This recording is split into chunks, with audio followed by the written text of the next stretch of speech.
جسے جنت البقیع کہا جاتا ہے، آقا کے قدموں کے بالکل سامنے ہے۔ سبحان اللہ۔ تو میں تو اس وقت سے اپنے نبی کے قدموں کے تلووں کا ہی دیوانہ ہوں، میں تو پھر قدموں کے ہی معجزات بیان کرتا ہوں۔ جبرائیل کی بھی بات میں نے آپ کو سنا دی۔ سبحان اللہ۔ حضور علیہ السلام بیت اللہ کے گرد طواف کر رہے ہیں، اکثر رات کو وہاں عبادت فرماتے ہیں۔ ایک روز وہی عبادت ہو رہی ہے، اللہ نے فرمایا اے میرے حبیب نبی صحابہ کو جمع کر کے ایک اعلان تو فرماؤ۔ مولا کس بات کا اعلان؟ اللہ رب العزت نے ارشاد فرمایا اے میرے حبیب نبی اعلان کر دو، صحابہ کو بتلا دو تاکہ قیامت تک آنے والی امت کو پتہ چل جائے۔ مولا کس بات کا پتہ چل جائے؟ اللہ نے فرمایا اے میرے حبیب نبی لوگوں کو بتلا دو، آج کے بعد قیامت تک آپ کا کوئی بھی امتی یہاں مکہ مکرمہ آئے گا، بیت اللہ میں آئے گا، یہاں بیت اللہ کے جو گرد و نواح کی جگہ ہے، چاروں طرف کی گول جگہ جسے حرم کعبہ کہا جاتا ہے، فرمایا جو یہاں حرم میں آ کر ایک مرتبہ ایک نماز پڑھے گا، میں اللہ 1,00,000 نمازوں کا ثواب عطا فرماؤں گا۔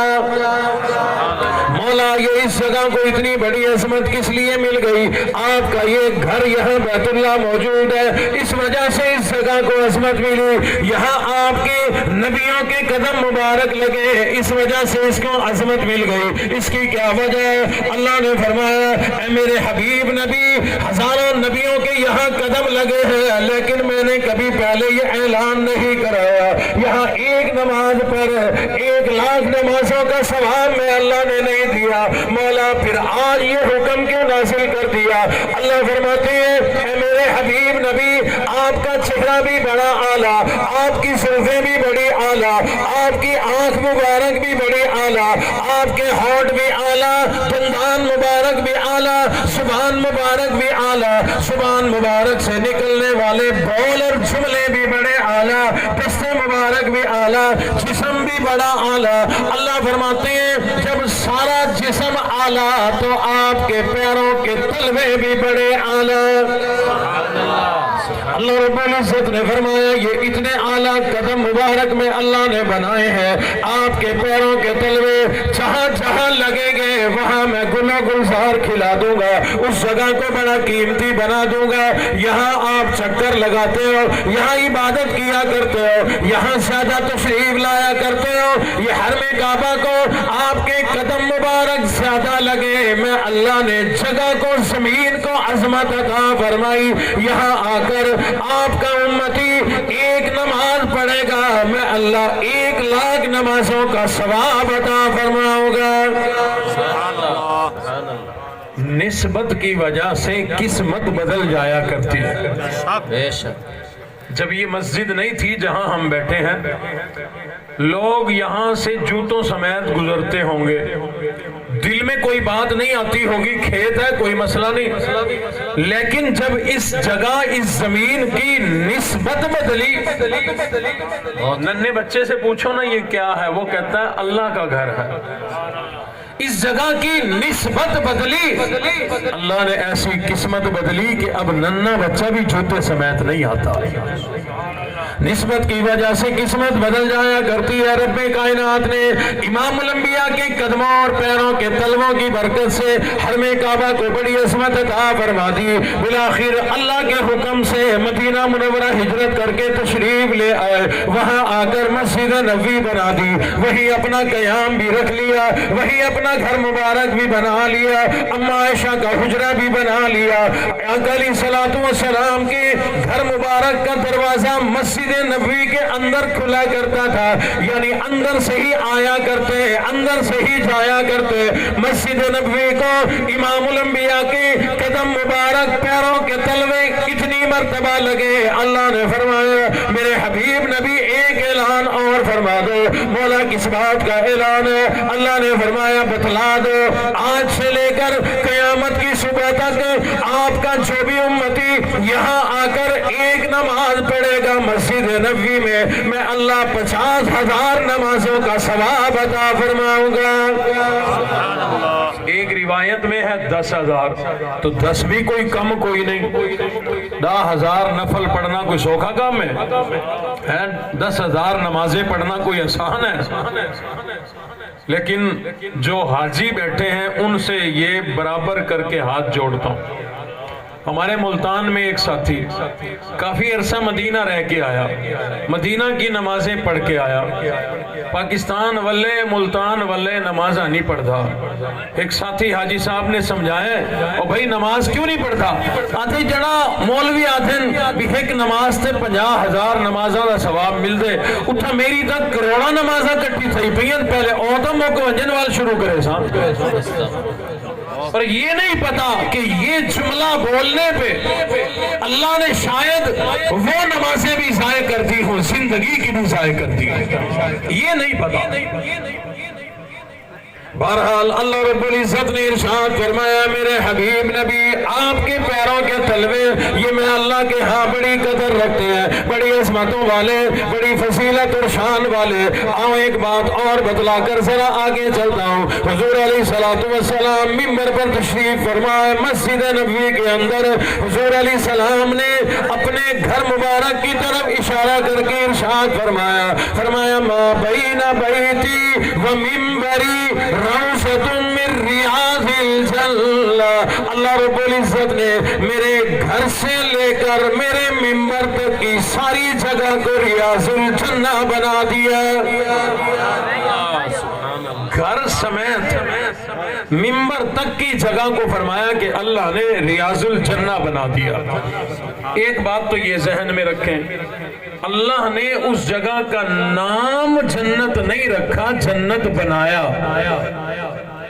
جنت بنایا۔ اور علماء نے لکھا ہے کہ اللہ نے وہی آسمانوں والی جنت کا ایک ٹکڑا زمین پہ اتارا ہے۔ مبارک ان لوگوں کو جو حج کرنے کے لیے گئے تھے، عمرہ کرنے کے لیے گئے تھے، مسجد نبوی میں گئے تھے، سرخ رنگ کے قالینوں پہ چلتے چلتے جب آپ کے قدم سبز رنگ کے قالین پر پڑے تو وہ جگہ ریاض الجنہ ہے جہاں سبز رنگ کے قالین بچھے ہیں۔ چھوٹی سی پٹی ہے، امام الانبیاء کے روضہ اطہر سے لے کے منبر کے سامنے تک کی وہ پٹی ہے، چھوٹی سی جگہ ہے، لیکن رب کائنات نے اس جگہ کو جنت بنایا۔ مبارک ہو ان حاجیوں کو، مبارک ہو عمرہ کرنے والوں کو، مبارک ہو مسجد نبوی میں جا کر امام الانبیاء کے روضہ اطہر کے سامنے دھڑکتے دل سے گزرتے اور درود و سلام کا تحفہ پیش کرنے والوں کو۔ اور لوگوں مبارک ہو جنہوں نے ریاض الجنہ میں بیٹھ کر قرآن کی تلاوت کی ہے، مبارک ہو جنت میں بیٹھ کر تلاوت کی جنہوں نے وہاں نماز پڑھی، مبارک ہو جنت میں نماز پڑھ کے آئے ہیں جنہوں نے وہاں بیٹھ کر اپنے رب سے معافی مانگی، آنسو بہائے، امام الانبیاء کی ذات اقدس پر درود و سلام کے تحفے پیش کیے۔ مبارک ہو یہ تمام نیکیاں جنت میں بیٹھ کے کر کے آئے ہو۔ ماشاءاللہ، سبحان اللہ، سبحان۔ وہ ایک چھوٹی سی پٹی ہے۔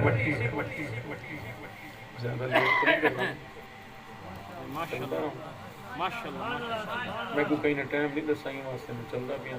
چاچا جی محبت نال سن دے پن میں سنائی میرے بات بیان تو نہیں کسی۔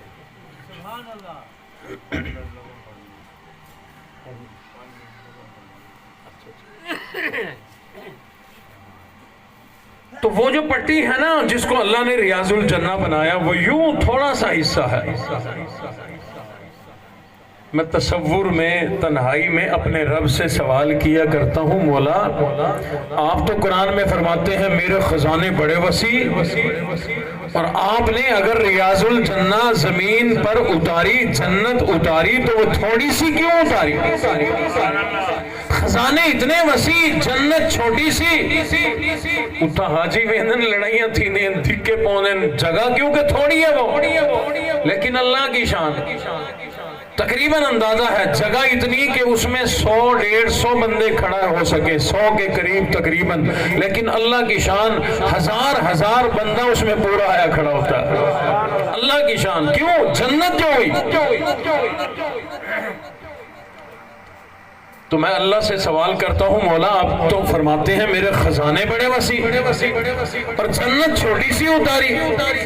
اللہ رب العزت ارشاد فرماتے ہیں او میرے بندوں میرے خزانے بڑے وسیع, میں چاہتا تمام مسجد نبوی کو جنت بنا دیتا, میں چاہتا مدینہ منورہ کو جنت بنا دیتا, تمام عرب کو جنت بنا دیتا.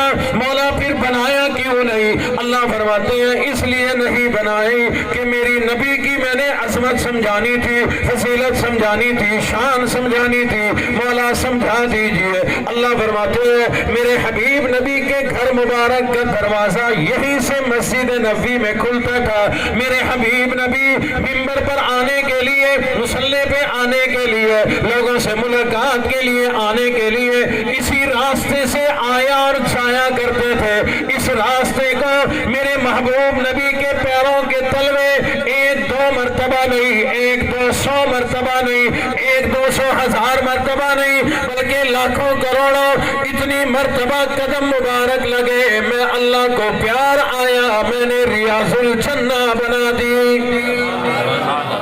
میں ایک بات پہلے عرض کر چکا ہوں لوگوں, نسبت کی بڑی برکتیں ہوا کرتی ہے, نسبت کی وجہ سے قسمتیں بدل جایا کرتی ہے. وہ جو اللہ نے جنت ریاض الجنہ زمین پر اتاری, ہماری تمام کی تمام زمینیں اسی ریاض الجنہ سے جڑی ہوئی ہے, نسبت شدہ ہے. اور لوگوں نسبت کی بڑی عظمت ہوا کرتی ہے, نسبت کی بڑی فضیلت ہوا کرتی ہے. رب کائنات نے ریاض الجنہ کو تو عظمت عطا فرمائی, اللہ نے ہماری ساری زمین کو بڑی عظمت عطا فرما دی. کیا عظمت ملی ہے؟ علماء اکرام نے لکھا کسی زمانے میں زمین آسمان کا آپس میں مناظرہ ہو گیا. زمین کہتی میری عظمت زیادہ, آسمان کہتا میری عظمت زیادہ. تو انہوں نے اپنی عظمتوں کی دلیلیں دے دی. شاعر نے قلم اٹھایا, ترجمانی کر دی. کہتا ہے کہ آسمان بولا کہ مجھ پر چاند کیسا نور والا ہے, آسمان بولا کہ مجھ پر چاند کیسا نور والا ہے, زمین بولی کہ مجھ پر بھی محمد کملی والا ہے, آسمان بولا ستاروں سے مزین میرا سینہ ہے, زمین بولی کہ مجھ پر بھی مکہ اور مدینہ ہے, آسمان بولا کہ مجھ پر صاحب معراج آیا تھا, زمین بولی کہ تجھ سے پہلے مجھ پر قدم لگایا تھا, آسمان بولا کہ مجھ پر لوح و قلم عرش اعلیٰ ہوگے, زمین بولی کہ مجھ پر بھی شہید کربلا ہوگے, آسمان بولا کہ مجھ سے ابر رحمت برستا ہے, آسمان بولا کہ مجھ سے ابر رحمت برستا ہے, زمین بولی کہ تو بھی روزہ محمد کو ترستا ہے. رب کائنات نے نسبت کی بدولت ساری زمین کو بڑی عظمت عطا فرما دی. میں عرض یہ کر رہا تھا رب کائنات نے جو چیز بھی ہمارے نبی کو عطا فرمائی بڑی اعلیٰ, معجزات بڑے اعلیٰ, کمالات بڑے اعلیٰ. اور لوگوں رب کائنات نے ہمارے نبی کو جو آسمانی کتاب قرآن مجید عطا فرمائی وہ کلام قرآن مجید بھی بڑا اعلیٰ. قرآن مجید بھی اعلیٰ, یہ قرآن والے بھی اعلیٰ. جس نبی پر قرآن اترا وہ نبی بھی اعلیٰ, جس رب نے بھیجا وہ تو سب سے بلند و بالا. جن شہروں میں قرآن آیا اللہ نے وہ شہر اعلیٰ بنا دیے. تو یہ قرآن پڑھنے پڑھانے والے مسجد مدرسے استاد علماء کیا یہ اعلیٰ نہیں بنیں گے؟ میں نے عرض کیا نسبت سے اللہ قسمت بدل دیا کرتے ہیں. اور صرف اتنا ہی نہیں, کہ قاری صاحب جو پڑھا رہے ہیں وہ اعلیٰ، پڑھنے والا بچہ بھی اعلیٰ، اس پڑھنے والے بچے کے ماں باپ بھی اعلیٰ۔ ٹائم نہیں، ٹائم کافی ہو گیا ورنہ میں تفصیل میں جاتا، لیکن کئی ساری احادیث کا نچوڑ میں 2 منٹ کے اندر سنا کے بات ختم کرنے لگا ہوں۔ تھکے تو نہیں ہو، رجے بھی نہیں ہو، گھنٹہ ڈیڑھ بھی یہ سنا چھوڑا، کیڑا کیڑا سننا چاہتے سارے ظالم ہیں۔ میں کہ 1-2 بندے ہاتھ کھڑا کرے سن، انہوں کو آکساں بھی تھا آؤں جو تو آگو سنائی رکھ سن، باقیاں کو چھٹی دے سن، حضرت نظم سناویں، دعا فرماویں، یہ تو یکے ظالم ہیں۔ اللہ خوش رکھے جی، اللہ آپ کی محبتیں اور آپ کے جذبات قبول فرمائے۔ آپ کے ان نوجوانوں کے ساتھ ساتھ میں نے بزرگوں کو بھی دیکھنا ہے، کوئی محبت میں مریض آ گیا ہوگا میں نے اس کو بھی دیکھنا ہے۔ بہرحال چند منٹوں کے اندر بات کو ختم کرنے لگا ہوں۔ رب کائنات نے، میں عرض یہ کر رہا تھا، کئی ساری حدیثوں کا نچوڑ میں مفہوم عرض کرنے لگا ہوں۔ ایک حافظ قرآن حدیث شریف میں ہے، کل قیامت والے دن اللہ فرمائیں گے قرآن پڑھتا جا جنت کے درجے چڑھتا جا۔ اتنی مشہور حدیث کہ ہر مسلمان نے سن رکھی ہے۔ یہ حافظ قرآن پہلی آیت پڑھ کے پہلے درجے پہ جب قدم رکھے گا نا جنت میں چڑھنے کے لیے، اللہ فرمائیں گے ٹھہر جا مولا مجھے جنت نہیں ملنی، اللہ فرمائیں گے تیرا فیصلہ ہو گیا، قرآن سناتا جا اور چڑھتا جا، قرآن سنا سنا کے حافظ بنا، قرآن سنا سنا کے قاری بنا، قرآن سنا سنا کے امام بنا، قرآن سنا سنا کے خطیب بنا۔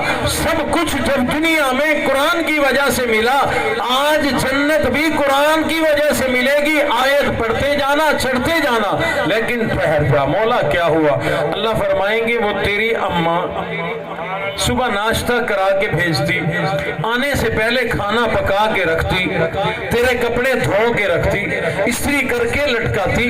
جس اماں نے اتنی محبت سے پڑھایا اسے کچھ نہ ملے؟ مولا اماں کو تو بڑا کچھ ملنا چاہیے۔ اللہ فرمائیں گے وہ ابا پسینے بہا بہا کے، مزدوری کر کر کے، کسی چلا چلا کے، اینٹیں توڑ توڑ کے، پتھر توڑ توڑ کے، پسینہ خون ایک کر کے تیرے لیے حلال کما کے لاتا۔ جمن شاہی چجڑے ویلے آندہ ہے انگور گھینا دائی، سیب گھینا دائی، اللہ فرمائیں گے تیرے ابا کو کچھ نہ ملے؟ ہاں مولا ملنا چاہیے۔ مولا کیا دیں گے؟ اللہ فرمائیں گے جنت تو ملے گی ہی، لیکن میں اللہ ایک احساس دینا چاہتا ہوں، یہ اربوں خربوں کی تعداد میں تمام امتیں، تمام مخلوقات یہاں پر موجود ہیں، انسانیت موجود ہے۔ اللہ فرمائیں گے میں ان سب کو دکھانا چاہتا ہوں قرآن والے کی بڑی شان، قرآن والے کے ماں باپ کی بڑی شان۔ اللہ رب العزت حدیث شریف میں ہے اماں ابا کی دستار بندی کریں گے۔ دنیا میں ہوتی ہے نا جی، ایک رومال بچے کو پہنا دیا جاتا ہے، ایک پگڑی پہنا دی جاتی ہے۔ ہم مولویوں کے پاس اتنے پیسے نہیں، ہمارے پاس یہی ایک عزت والی چیز ہے، ہم ذرا اس کی عزت بڑھا دیتے ہیں، دستار سر پہ باندھ دیتے ہیں۔ جو بچیوں کا مدرسہ ہوتا ہے ان کی دوپٹہ پوشی کر دیتے ہیں۔ مولا ہمارے ابا کو پگڑی پہناؤ گے، اماں کو بوچھڑ پویسو، اللہ فرمائیں گے بوچھڑ پگڑیاں رہ گئی دنیا میں، چمن شاہ میں رہ گئی، وہاں دنیا میں زمین پہ رہ گئی۔ مولا پھر آپ دستار بندی کس سے کریں گے؟ حضور نے فرمایا اللہ سنہری تاج، گولڈن تاج، سونے چاندی ہیرے جواہرات موتی لولو یاقوت اس میں جڑے ہوں گے، اللہ وہ جو ماں باپ کو حافظ قرآن کے پہنائیں گے اس کی روشنی اتنی ہوگی کہ یہ سورج والی روشنی کم پڑ جائے گی، اس کی روشنی زیادہ ہو جائے گی۔ ماں باپ جنت میں، حافظ قرآن عرض کرے گا مولا میرے ماں باپ میری خدمت کرنے والے جنت میں چلے گئے، اب تو مجھے اجازت دو، مجھے حکم دے دو میں قرآن پڑھتا جاؤں، جنت کے درجے چڑھتا چلا جاؤں۔ اللہ فرمائیں گے میرے بندے ابھی نہیں، او حافظ قرآن جلدی نہ کر، قاری قرآن جلدی نہ کر۔ جن لوگوں نے تیری برادری کے لوگ، تیرے گھر کے لوگ، تیرا بھائی تیری بہن تیرے ماں باپ کے معاون تھے، وہ تیرا بھائی بھی کما کر کے لایا کرتا، تیری محبت میں مدرسے تک تجھے چھوڑ کر آیا کرتا، تجھے لینے کے لیے موٹر سائیکل پہ آیا کرتا،